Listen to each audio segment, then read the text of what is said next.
বিশ্বজুড়ে ইংরেজি নববর্ষের উদযাপন এবং আমরা 2024 সালকে পিছনে ফেলে 2025 সালে পা দিয়েছি। আনন্দ হই হুল্লোড়ের মধ্য দিয়ে একটা বছর আমরা বিদায় দিয়েছি। নতুন বছর আমাদের কেমন কাটবে সেটা অন্তত আগামীর ওপর আমাদের নির্ভর করতে হবে।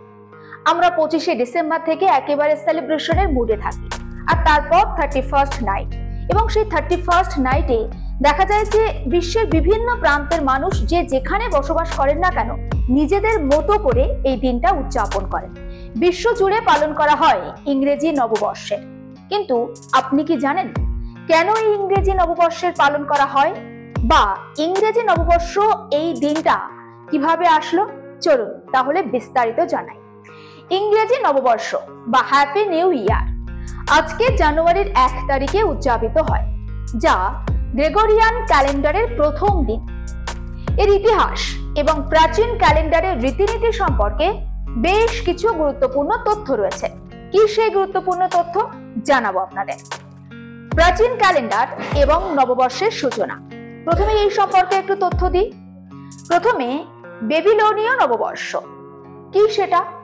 খ্রিস্টপূর্ব 2000 বছর আগে বেবিলনীয়রা নববর্ষ উদযাপন করত, বা তখন থেকেই সেখানে নববর্ষের উদযাপন হতো। তবে তাদের নববর্ষ ছিল মূলত মার্চ মাসে, বসন্তের সময়, যাকে তারা প্রকৃতির পুনর্জন্মের সময় হিসেবে বিবেচনা করত।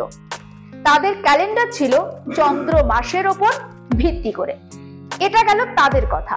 এবার রোমান ক্যালেন্ডার কি বলছে?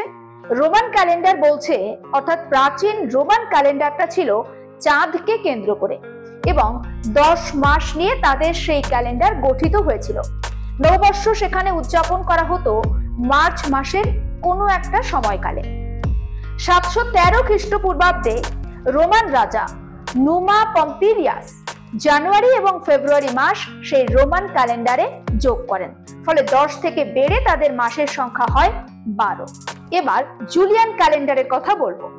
খ্রিস্টপূর্ব 46 সালে রোমান সম্রাট জুলিয়াস সিজার নতুন ক্যালেন্ডারের প্রবর্তন করেন, যা জানুয়ারিকে বছরের প্রথম মাস হিসাবে ঘোষণা করা হয়। জানুয়ারি মাসের নামকরণ করা হয় রোমান দেবতা জেনাসের নাম অনুসারে। বুঝতেই পাচ্ছেন তাহলে জানুয়ারি শব্দটা একটা রোমান দেবতার নাম অনুসারে এসেছে, যার দুটি মুখ ছিল এবং অতীত ও ভবিষ্যতের দিকে সেই দুটো মুখ তাকাতে পারত। অর্থাৎ একটি মুখ অতীত বলতে পারত, আর একটা মুখ ভবিষ্যৎ কি হবে সেটা জানাতো। গ্রেগরিয়ান ক্যালেন্ডার কি বলছে? 1582 সালের ত্রয়োদশ পোপ গ্রেগরি জুলিয়ান ক্যালেন্ডার সংস্কার করেন এবং আধুনিক গ্রেগরিয়ান ক্যালেন্ডারের প্রবর্তন করেন। কি সেই আধুনিক ক্যালেন্ডার? আর এই ক্যালেন্ডার অনুযায়ী 1 জানুয়ারিকে বছরের প্রথম দিন হিসাবে নির্ধারণ করা হয়। তাহলে আপনার মনে প্রশ্ন জাগতেই পারে, আমরা কোন ক্যালেন্ডার অনুযায়ী জানুয়ারি ফেব্রুয়ারি নির্ধারণ করি? এবার আসি উদযাপনের পরিবর্তনশীল ধারা নিয়ে। ত্রয়োদশ পোপ গ্রেগরি তার সংস্কারের পর ধীরে ধীরে জানুয়ারি মাসের 1 তারিখ আন্তর্জাতিকভাবে নববর্ষ উদযাপনের দিন হিসাবে প্রতিষ্ঠিত হয়, যেটা আমরা পালন করি। একমাত্র ইথিওপিয়া দেশটিতে ইথিওপিয়ান ক্যালেন্ডার ব্যবহার করা হয়। তবে সেই ইথিওপিয়ান ক্যালেন্ডার গ্রেগরিয়ান ক্যালেন্ডারের থেকে অন্তত 7 থেকে 8 বছর পিছিয়ে রয়েছে। অর্থাৎ যখন আমরা 2025 সালকে স্বাগত জানাচ্ছি, তখন ইথিওপিয়ায় 2017 সাল চলছে। অর্থাৎ বুঝতেই পাচ্ছেন তারা 7 থেকে 8 বছর আমাদের থেকে পিছিয়ে রয়েছে। এবার আসি আজকের প্রেক্ষাপটে। গ্রেগরিয়ান ক্যালেন্ডার এখন বিশ্বব্যাপী ব্যবহৃত হয় এবং জানুয়ারি মাসের 1 তারিখকে বেশিরভাগ দেশই নববর্ষ হিসাবে পালন করে গোটা বিশ্বের মধ্যে। এটা ধর্মীয়, ঐতিহ্যগত এবং সাংস্কৃতিক উদযাপনের মিশ্রণ হয়ে দাঁড়িয়েছে।